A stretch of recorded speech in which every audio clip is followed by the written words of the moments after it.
사순절이 시작이 됐는데요. 혹시 여러분들 편리미엄이라는 말씀을 들어보셨습니까? 예, 신조어입니다. 편리함과 프리미엄이 합쳐진 신조어입니다. 그런데 여러분들 프리미엄이 뭡니까? 프리미엄은 원래의 가치에다가 덧붙여지는 가치를 가리켜서 프리미엄이라고 말하죠. 그러니까 이 말은 결국 뭡니까? 편리함도 프리미엄이 될 수 있다는 뜻입니다. 결국 오늘날 현대인들이 너무나 바빠요. 그러니까 그 시간도 이제는 프리미엄이 될 수 있다는 겁니다. 예를 들자면 여러분들 건조기, 식기세척기, 예전에는 기다려야 되고 직접 내가 손으로 뭔가를 했지만 이제는 넣어놓으면 기계가 알아서 해주고 그 시간을 내가 다른 곳에 쓸 수가 있다는 거죠. 그러니까 편리함이라는 것이 이제 어떤 프리미엄이 된다는 거죠. 시간도 어떻게 쓰느냐에 따라서 가치를 부여할 수 있는 그러한 시대가 되었다라는 겁니다.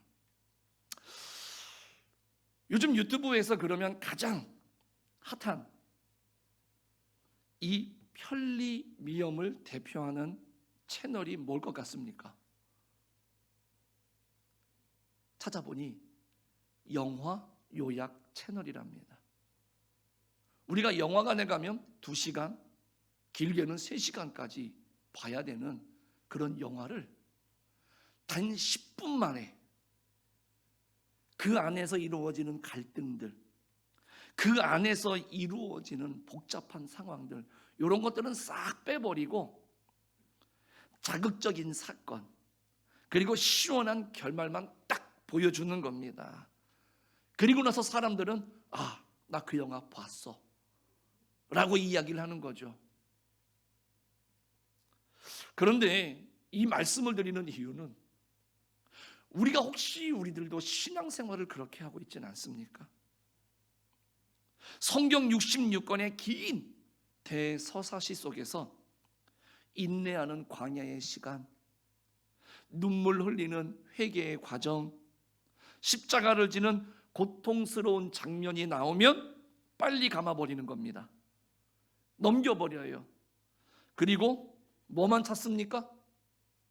응답받았다, 복받았다, 성공했다 라고 하는 달콤한 결론, 이 하이라이트만 우리가 찾는 것은 아니냐라는 겁니다. 과정이 없는 결과, 고뇌 없는 결말, 이것을 원하는 요약판 신앙. 오늘 우리가 읽은 이 본문의 말씀이 우리들의 귀에는 익숙하지만 바로 예수님께 광야에서 사탄이 제안한 핵심 유혹이 바로 이거라는 겁니다. 고난의 과정을 싹 생략하고 바로 영광의 결말을 가져가라. 이거를 지금 예수님께 제안하는 겁니다. 그런데 이미 여러분들은 들으신 것처럼 예수님은 이 달콤한 마귀의 유혹을 단호하게 물리치는 것을 볼 수가 있습니다. 성회 수요일, 제 수요일이라고도 하는데요. 이제 이 날을 지나서 우리가 사순절이라는 거룩한 40일의 여정에 들어섰습니다. 여러분들에게 있어서 이 사순절의 시간은 어떤 시간인지 한번 먼저 질문을 드려보고 싶습니다. 혹시라도 나는 음식을 좋아하는데 내가 좋아하는 음식을 이 사순절 기간에는 조금 절제하자. 나는 휴대폰이 내 손에서 떨어지면 금단 현상이 오는 사람인데 내가 좀 절제해 볼까? 눈만 뜨면 테레비 리모컨을 켜는데 그것을 조금 줄여보고 절제해 볼까? 혹시 이 정도로만 사순절 그러면 생각하고 있지는 않은가? 물론 여러분들 절제도 중요합니다. 소중합니다. 하지만 사순절의 진짜 의미는 뭘까요? 내 욕망을 조금 줄이는 그런 절제를 넘어서 예수 그리스도가 걸어가신 그 길을 정면으로 마주하는 것, 이게 진짜 사순절이 우리들에게 주는 의미라고 말씀을 드리고 싶습니다. 우리는 흔히 예수님을 생각할 때에, 그리고 많은 사람들에게 예수님에 대해서 이야기할 때에 그 예수님은 겸손하신 분, 온유하신 분, 그리고 사랑이 참 많으신 분, 우리는 그렇게 생각을 하고 그렇게 많은 사람들에게 이야기하고 있습니다. 맞습니다. 온유하시고 사랑도 많으십니다. 겸손하신 분 맞습니다. 그런데 그게 전부라고 생각하시면 안 됩니다. 우리가 복음서를 천천히 묵상해 나가다 보면 예수님은 일생 동안을 굉장히 치열하게 싸우셨던 분입니다. 거짓된 평화와 싸우셨고, 사람을 억압하는 그 시스템과 맞서서 싸우셨고, 무엇보다도 쉬운 길을 가라고 하는 그 유혹과 예수님은 매 순간마다 싸우셨다는 겁니다. 우리가 성경을 읽으면서 이 치열하게 싸우시는 예수님의 모습을 우리가 발견해야 우리가 성경을 제대로 보고 있는 겁니다. 겉으로 드러나고 있는 예수님의 그 표면적인 모습 보고 사랑이 많고 온유하고 겸손하신 분, 이렇게 말하는 것보다는 더 깊이 들어가서 그러한 모습들을 위해서 치열하게 싸우셨다, 그 예수님의 모습을 우리가 발견할 수 있는 그런 신앙의 눈, 믿음의 눈, 말씀을 보는 눈이 열려지시기를 간절히 축복합니다. 그래서 사순절 이제 6주간은요 쉬운 예수는 없다 라는 큰 대주제를 가지고요 말씀을 나눠보고자 합니다. 우리가 믿는 예수님은 단순히 우리들의 마음을 편하게 해주시기 위해서 이 땅에 오신 분이 아니라는 겁니다. 이 땅에 참된 평화를 심기 위해서 피 흘리기까지 싸우러 오신 분이라는 거죠. 그 첫 번째 전장이 어디냐? 오늘 본문에서 성령이 예수님을 이끌고 간 이 광야라는 겁니다. 성경에 보면 예수님께서 세례 요한에게 세례를 받으시고 성령에 이끌리셔서 광야로 나갔습니다. 마가복음에 보면은 똑같은 장면인데 거기서는 이렇게 표현을 했더라고요. 성령께서 예수님을 광야로 몰아냈다, 이렇게 말씀을 하고 있더라고요. 그렇게 성령에 이끌리셔가지고 광야로 나가신 이유는 뭘까요? 오늘 우리가 읽은 본문입니다. 시험을 받으러 나가신 거죠. 우리는 보통 이 시험을 대할 때마다 배고픔을 참는 문제, 높은 곳에서 뛰어내리는 영웅 심리, 이것을 시험받았다 라는 정도로 치부할 때가 있습니다. 하지만 오늘 이 본문에 등장하고 있는 이 예수님이 받으신 시험은 그렇게 가벼운 게 아닙니다. 이 시험의 본질은 우리가 생각하는 것 이상으로 굉장히 중요하고 가볍지가 않다라는 겁니다. 결국 뭐냐? 네가 어떤 종류의 메시아가 될 거냐? 라는 것을 결정하는 싸움이었기 때문에 그렇습니다. 마귀의 유혹에는 공통된 전제가 있습니다. 바로 뭐냐? 네가 만일 하나님의 아들이거든, 이겁니다. 그러면 네가 만약에 하나님의 아들이거든, 이 말뜻의 의미가 뭐겠습니까? 너에게는 특별한 능력이 있지 않느냐? 너는 특별한 존재가 아니냐? 그렇다면 그 특별한 능력, 이것을 써서 너를 증명해봐라. 그리고 세상을 아주 쉽고 빠르게 구원해 봐라. 이런 뜻이 내포되어 있는 겁니다. 그래서 마귀는 예수님에게 말할 때마다 네가 만일 하나님의 아들이거든 이렇게 시작을 하는 겁니다. 첫 번째 시험에는요, 돌들로 떡덩이가 되게 해봐라 말씀하고 있습니다. 단순히 배고픔을 해결해라 이런 말씀일까요? 아닙니다. 이것은 네가 만약 특별한 능력이 있는데 그 능력을 가지고 너는 경제적인 번영을 주는 메시아가 되라, 이런 의미가 되는 겁니다. 예수, 네가 하나님의 아들이라면 이렇게 굶주린 백성들에게 빵을 줘라. 경제를 살리고 먹고 사는 문제를 기적적으로 해결해 주면 사람들이 너를 왕으로 추대할 거야. 그것이 가장 쉬운 길이 아닌가? 이렇게 유혹하는 겁니다. 그런데 여러분들, 실제로 성경에 보면 오병이어의 기적을 베풀고 난 다음에 거기에 모였던 사람들이 뭐라고 이야기를 합니까? 예수님을 우리의 왕으로 삼자, 이런 말들을 했습니다. 그래서 예수님이 그 자리를 얼른 떠나셔서 제자들을 배 타고 건너편으로 건너가라. 그리고 예수님이 그 자리를 얼른 나오시는 것을 볼 수가 있습니다. 사람들은요, 이처럼 빵을 주는 왕을 원합니다. 그래서 이 당시 로마 황제들도요, 빵과 이 서커스로 백성들을 통치했습니다.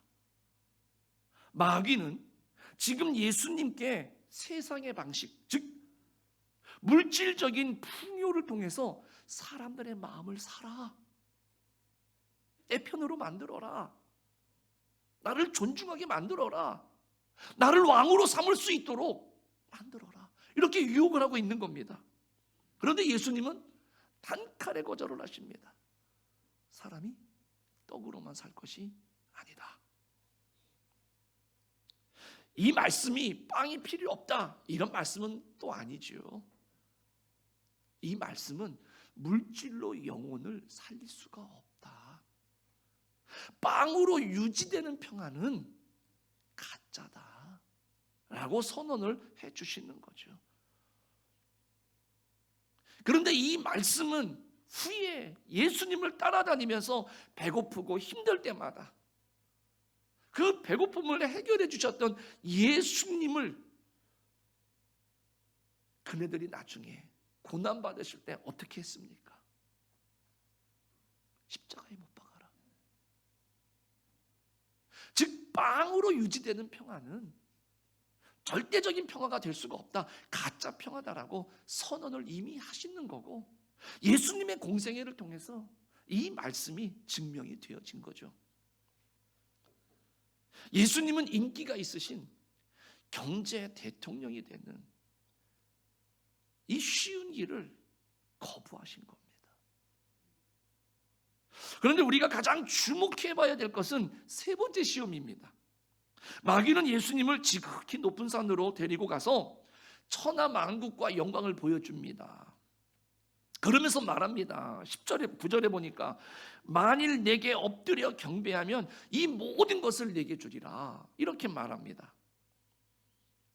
이 장면을 한번 잘 상상해 보십시오. 마귀는 지금 예수님께 이 세상의 통치권을 제한하고 있는 겁니다. 예수님이 이 땅에 오신 목적이 뭡니까? 이 세상을 하나님께로 되돌리고 우리들을 구원하는 것이지요. 그런데 지금 마귀가 예수님이 이 땅에 오신 그 목적을 단숨에 이루어 줄게 라고 제안을 하는 겁니다. 십자가, 고난, 죽음, 그런 거 다 필요 없어. 그냥 나에게 눈 딱 한 번만 감고 절해. 나랑 한 번만 딱 타협하자. 그러면 로마 제국도 세상의 모든 권력도 다 너에게 줄게 라고 하는 것입니다. 그래서 네가 여기 이 땅에 온 목적대로 왕이 돼서 네 마음대로 통치하고 마음대로 다스릴 수 있도록 해줄게. 그러면 예수, 네가 이 땅에 온 목적을 쉽게 이룰 수 있잖아. 강력한 힘을 가지고. 이것을 지금 내가 이루어 줄게. 굳이 어려운 길을 선택하지 마. 나하고 딱 한 번만 타협하자. 이렇게 지금 예수님에게 제안을 하는 겁니다. 정치적 권력과 힘을 통한 평화의 유혹이죠. 이 로마 시대를 가리켜서 팍스 로마나라고 라틴어로 말합니다. 이 뜻은 뭐냐면 힘에 의한 평화라는 거죠. 로마가 워낙 강력했기 때문에 이 강력한 군사적인 권력 앞에 모든 식민지가 차분했습니다. 순종하고 권력에 순종을 했습니다. 그러나 그것은 진짜 평화가 아니라는 것이죠. 힘에 의한 평화라는 뜻입니다. 그런데 사람들은요, 말 그대로 세상을 바꾸려면 힘이 있어야 된다, 이렇게 생각을 하고 있습니다. 로마보다 더 강력한 힘을 가지고 로마를 부수고 강력한 법과 군대로 다스려야지만이 평화가 올 수 있다라고 생각을 했어요. 그런데 이 생각은 오늘날도 그렇게 크게 바뀌지 않는 것 같아요. 그래서 오늘날 자국 이기주의, 우리가 한번 잘 생각해 보십시오. 자국 우선주의를 잘 생각해 보십시오. 결론적으로 뭡니까? 힘이 있어야 된다는 겁니다. 그래야 지킬 수 있고 그 힘을 가지고 내가 불편함이 없이 모든 상황들을 평화적으로 이끌어갈 수 있다라고 하는 것이죠. 지금 마귀가 예수님에게 그 힘을 내가 줄게, 이렇게 제안을 하고 있는 겁니다. 한마디로 말하면 예수, 너의 그 고상한 사랑, 그 고귀한 희생으로는 세상을 바꿀 수가 없어. 악한 놈들을 때려잡으려면 큰 힘이 필요한 거야. 그러니까 힘을 잡어. 내 제안을 받아들여. 이렇게 지금 그럴싸하게 이야기를 하는 겁니다. 그런데 여러분들, 우리가 가끔 어떤 소설이라든가 어떤 글들에서 보면 자기의 영혼을 마귀의 제안과 바꾸는 경우가 있습니다. 오늘 우리들이 상상해 보면 이러한 유혹이 올 때 이 유혹이 얼마나 달콤하겠습니까?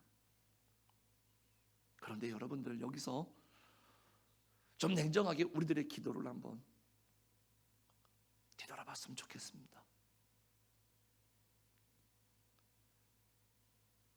우리도 엄밀히 말하면 이런 기도를 하고 있는 건 아닐까요? 하나님, 저에게 돈을 많이 주십시오. 그리고 성공할 수 있도록 해주십시오. 그래야 내가 주를 위해서 헌신할 수 있고 더 많은 것들로 하나님 영광을 돌릴 수 있지 않겠습니까? 이렇게 힘이 없는데 내가 뭘 할 수 있습니까? 그러니 내게 복을 주셔서 힘도 갖게 해주시고 출세도 하게 해주시고,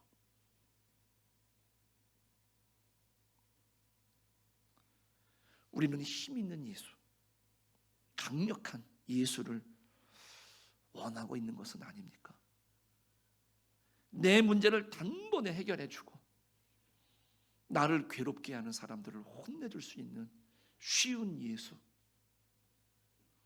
이 예수님을 우리는 원하고 있는 것은 아닙니까?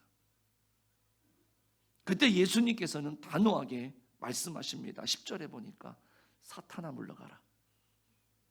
주 너의 하나님께 경배하고 다만 그를 섬기라 말씀하십니다. 예수님의 이 선언이 무슨 뜻일까요? 나는 너의 방법, 즉 세상의 방법, 마귀의 방법으로, 사단의 방법으로 하나님의 나라를 세우지 않겠다 라고 선언하시는 겁니다. 힘으로 치고 눌러서 얻는 평화는 그건 굴종이지 평화가 아니지. 폭력으로 쟁취한 자리는 또 다른 폭력에 의해서 무너질 수밖에 없지. 예수님은 칼을 통해서 세상을 정복하는 쉬운 길, 왕관을 쓰고 군림하는 화려한 길을 거부하셨습니다. 대신에 우리 주님은 가장 어렵고 가장 미련해 보이고 가장 고통스러운 길을 선택하셨어요. 바로 희생입니다. 바로 섬김입니다.